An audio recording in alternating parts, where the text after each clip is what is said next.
사람들 심리에는 자산 가격이 무너지면은 시장이 난리바다 나니까 연준이 반드시 자산 가격의 하단을 받쳐줄 거다. 네. 이런 기대감이 생긴 겁니다. 파티를 그렇게 오래 했으면 최소한의 대가는 지불을 해야 되거든요. 그렇지. 세상에 공짜는 없잖아. 근데 그렇죠.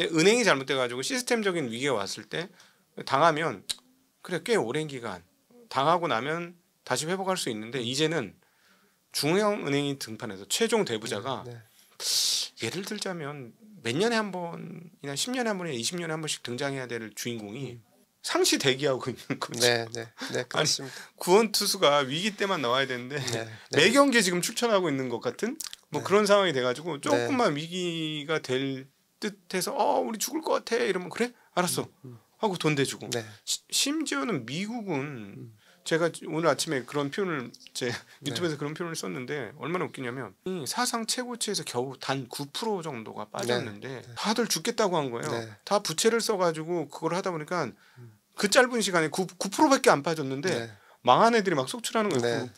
군데군데. 그러니까 막 못 살겠다 그러고 막 하니까 갑자기 또 그래 경기가 인플레이션 위험도 있는데 그래 그럼 내가 구슬 하나 꺼내줄게.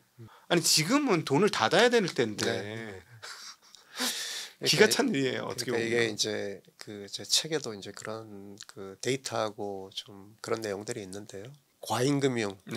그러니까 실물 경제 결국 이제 금융이라는 거는 저축이 있는 사람들이 자기는 갖고 있지 못한 새로운 기술이나 새로운 아이디어를 가진 사람한테 왜냐하면 그 사람들이 자기보다 더 많은 부가치를 창출할 수 있으니까 그렇죠. 그 사람의 생산활동에 얹혀감으로써 자기도 소득을 더 많이 누릴 수 있는 거잖아요. 그게 이제 금융의 본질인데 그래서 금융은 항상 실물 경제를 서포트하는 게 본연의 임무입니다. 근데 1990년대 정도부터 금융하고 실물이 완전히 이제 따로 놀기 시작하는 겁니다. 그러니까 GDP 성장률에 비해서 금융이 폭발적으로 늘어났습니다. 대출의 규모가. 그 다음부터는 이게 좁혀지지가 않아요. 지금 오늘날까지 계속 그렇게 가고 있습니다. 그러니까 그렇게 되니까 실물의 시대가 아니고 자산의 시대가 되는 겁니다. 왜냐하면 아까도 뭐 말씀드린 것처럼 대표님도 말씀하셨지만 이게 이제 실물을 백업하는 게 금융인데 금융의 양이 너무 많잖아요. 결국 갈 수 있는 자산시장밖에 없는 겁니다. 그리고 이제 이 자산시장이라는 게 옛날에는 우리 효율적 시장 가설 뭐 이런 말씀 이제 그 업계에 계셨으니까 그런 말씀 이제 많이 들으셨을 텐데 저도 이제 그게 거의 불변의 진리라고 생각했는데 그렇지가 않더라고요. 그러니까 부채가 개입되면은 항상 자산 가격을 밀어 올립니다. 그래서 아까도 말씀드렸지만 1990년대부터는 실물하고 벗어나서 이제 대출의 양면은 부채인 거죠. 누군가 돈을 빌린 거죠. 그죠? 부채가 급격하게 늘어나면서 이 부채가 늘어나는 과정에서 정확하게 자산 가격도 거의 뭐 둘이 친구처럼 딱 발장 끼고 같이 움직입니다. 데이터를 보면 실제로 그렇게 나와요. 그래서 이제 이 오늘날 이렇게 부풀어진 자산 가격은 결국 부채가 땔감 역할을 한 거거든요. 그래서 부채가 이렇게 늘어나 있으면은 어마어마한 사람들이 부채를 부담을 하고 있는 상황인 거예요. 자, 그런데 그 부채를 왜 부담했느냐? 그 부채를 부담하고 자산을 사가지고 이 자산 가격이 자기가 부채를 빌려가지고 이자를 내는 것보단 더 많은 자산 가격 상승이 있을 거란 기대하에서 수많은 사람들이 부채를 일으킨 거거든요. 우리 표현으로 레버리지입니다. 네, 그렇습니다. 그래서 이게 자산 가격하고 레버리지가 똑같이 가기 때문에 레버리지가 이렇게 높아 있는 상태에서는 자산 가격이 조금만 하락하더라도 연쇄적으로 파산이 막 속출하게 되는 겁니다. 그래서 중앙은행도 자산 가격이 조금만 떨어지더라도 굉장히 예민해지는 거죠. 그래서 어떻게 보면은 제가 책에도 좀 그런 말을 썼는데 오늘날 모든 사람들이 주가에 대해서 이야기하잖아요. 주변에 보면 주식 이야기 안 하시는 분이 없어요. 주변에 또 보면 모든 사람들이 집값에 대해 이야기하잖아요. 정작 생산활동인 뭐 본업에 대해서 이야기하기보다는 전부 재테크.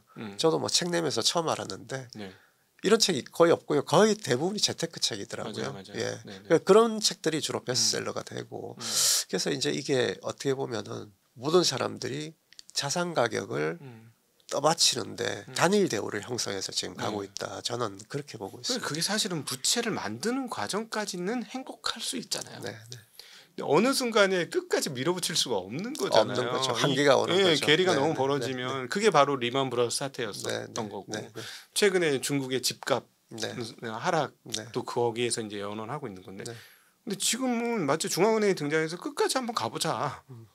어디까지 갈 수 있을까? 그러니까 옛날에는 중앙은행이 등장하기 전에는 급격한 붐이 있고 급격한 버스트가 오고 또 급격한 붐이 오고 이게 몇십 년마다 반복됐다 말씀드렸잖아요.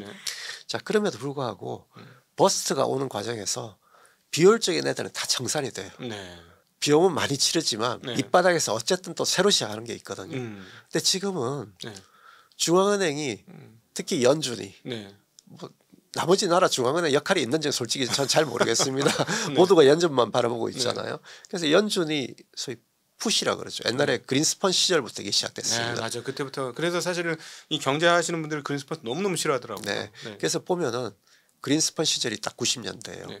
그 실물하고 금융이 괴리되기 시작한 게 90년대라 말씀드렸잖아요.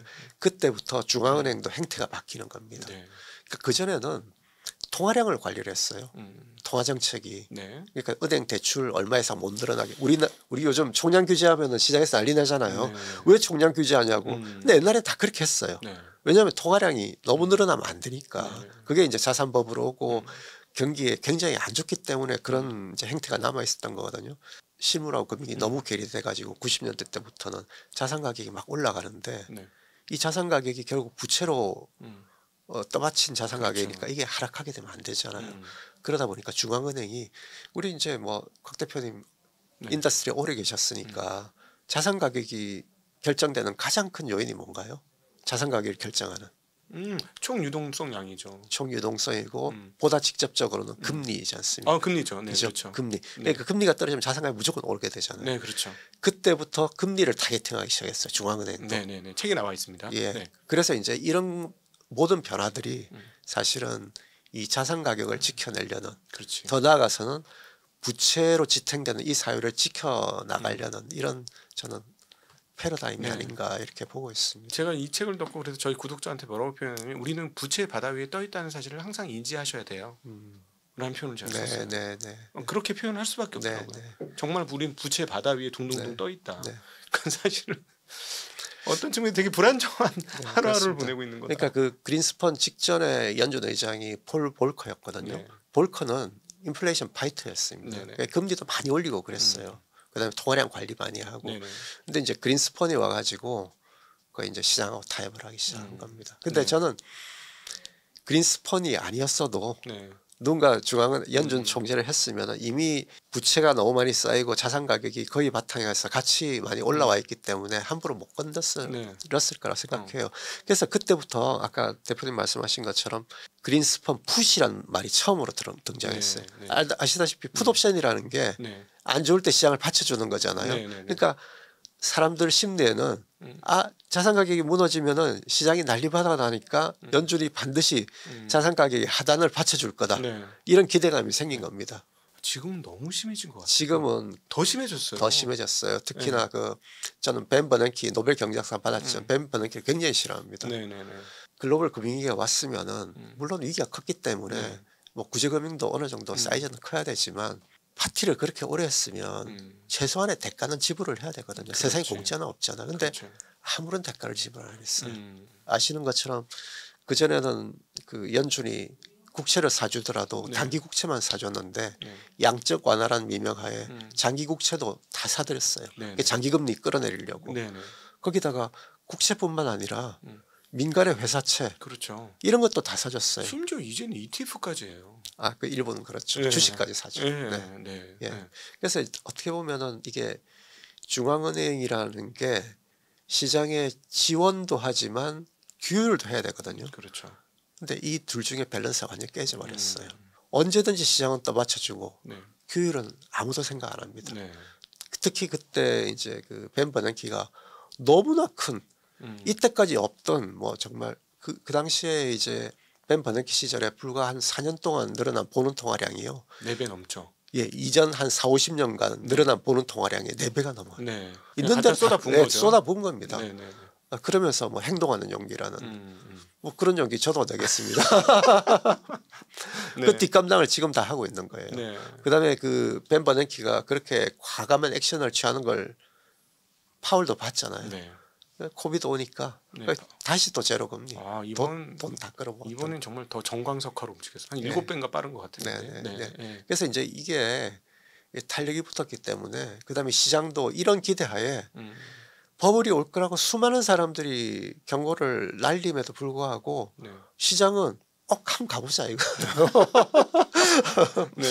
저도 잘 모르겠어요. 그래서 뭐 개인적으로는 지금이라도 들어가는 게 옵티머리스 충분히 있습니다. 왜냐면은 통화량이 지금 지금 말씀하셨던 벤 버냉키 때보다 파월 때 2배 이상 늘었거든요.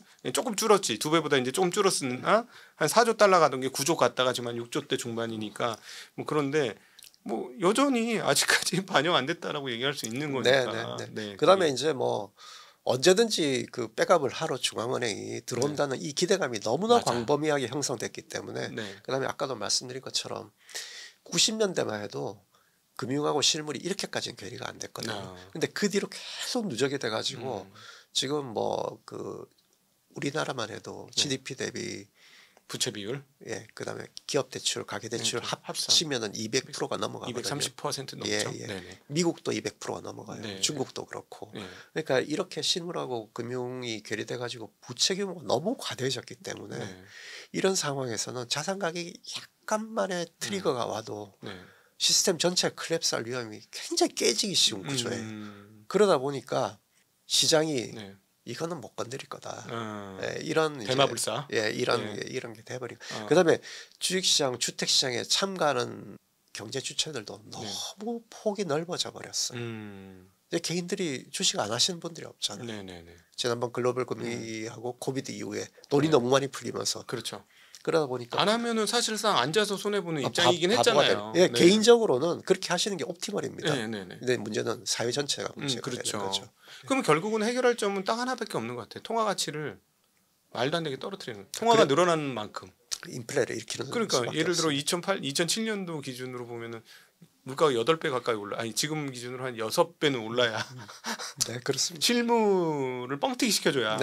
이 실물은 안 올라갔고 화폐만 이만큼 늘어났으니까 실물을 뻥튀기 시켜줘야 매칭이 되는 건데 비매칭이니까 통화 가치를 떨어뜨려 주든가 그거는 뭐 통화를 없앨 수는 없으니 이거를 실물 가격 올려줘서 인플레를 시켜가지고 이렇게. 이제 실물 가격은 오르는 거는 저는 한계가 있다고 봅니다. 왜냐하면은 중국이라든지 이렇게 이제 거대한 커패시티를 갖고 있는 주체들이 워낙 많이 들어와 있기 때문에 지금도 유유 설비가 많습니다.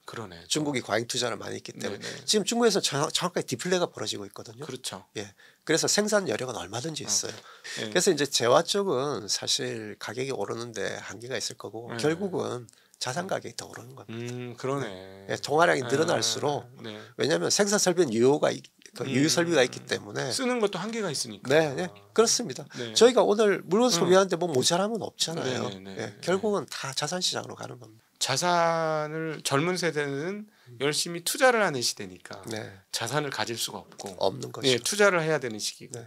근데 갑자기 자산을 이제 적축을 하려고 일을 해서 월급을 받는데 이미 자산 가격은 넘사벽으로 올라가 있어. 평생 모아도 갈 수 없어. 그래서 이게 이제 저는 이게 사회 병리 수준으로 저는 왔다고 봅니다. 그러니까 저희 이제 제가 돌이켜 보면 20대, 30대 이럴 때는 저의 휴먼 캐피탈을 쌓는데 온 시간을 다 보냈던 것 같아요.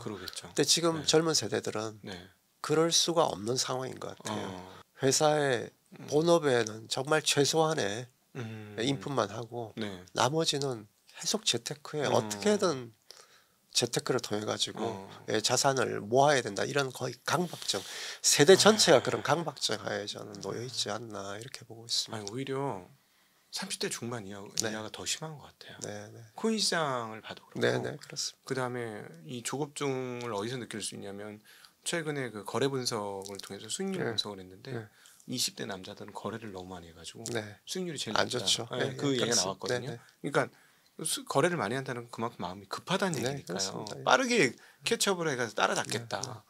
이거는 진짜 이거는 젊은 세대들한테는 거의 폭탄을 안겨준 셈이 되는 거네요. 그렇습니다. 사실은 왜 너희들은 이래 이렇게 얘기할 수가 없네. 없습니다. 그러니까 왜 그냥 저희 선배들도 그렇고 저도 제 아이한테 항상 그런 이야기를 했었는데 네 본업을 열심히 하다 보면 뭐 소득이나 자산은 그냥 따라오는 거다 사후적으로. 지금은 그런 말할 자신이 없어요.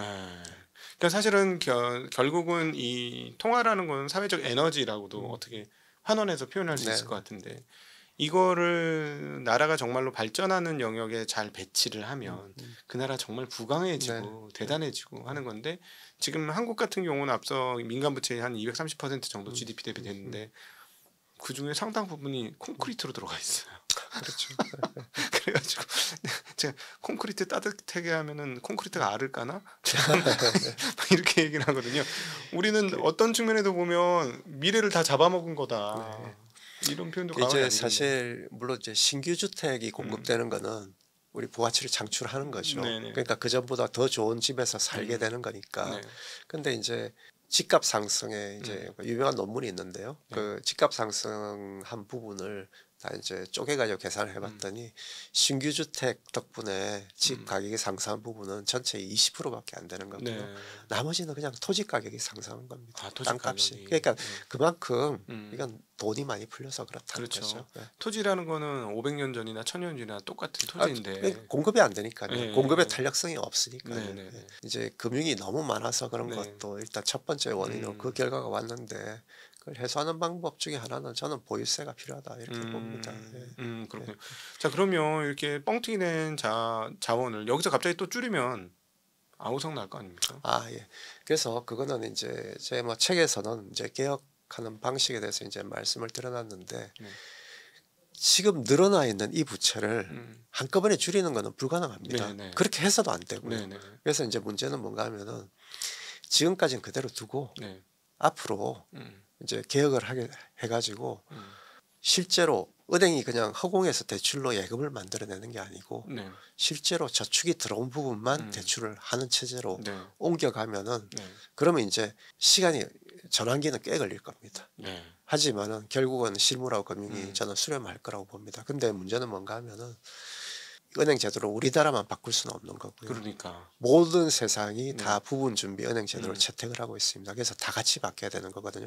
근데 다 같이 바뀌는 거는 한 나라 안에서도 컨센서스를 이루기 어렵잖아요. 근데 국가 간에 저는 어렵다고 보고요.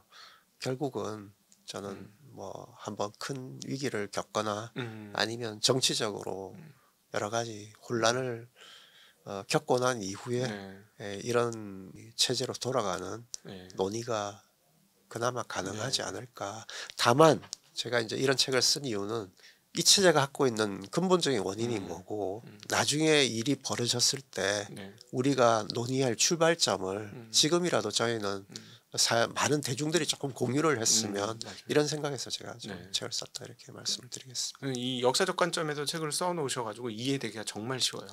아주 쉬워요.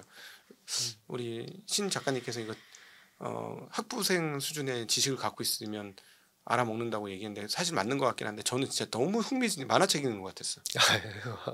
너무 재밌게 읽어가지고 제가 이제 사실 그 뭐 연구자들이나 교수님들 이제 책을 쓰면 조금 전문적으로 좀 전문적인 내용의 책을 많이 쓰지 않습니까? 그래서 저도 처음에 이제 뭐 그런 생각도 했는데 제가 그렇게 쓰는 게 이 사회에 무슨 기여가 되겠나 이런 생각이 좀 들더라고요. 그래서 제가 갖고 있는 문제의식을 일반 대중들까지 조금 공유를 해야 이제 사실 좀 의미가 있겠다는 생각이 들더라고요. 그래서 조금 눈높이를 낮춰서 그러니까 뭐 사실 그 이론들도 좀 소개를 많이 했는데 그런 것들도 뭐 수식 다 없이 가급적 이제 직관적으로 이해할 수 있도록 수식이 거의 없어요.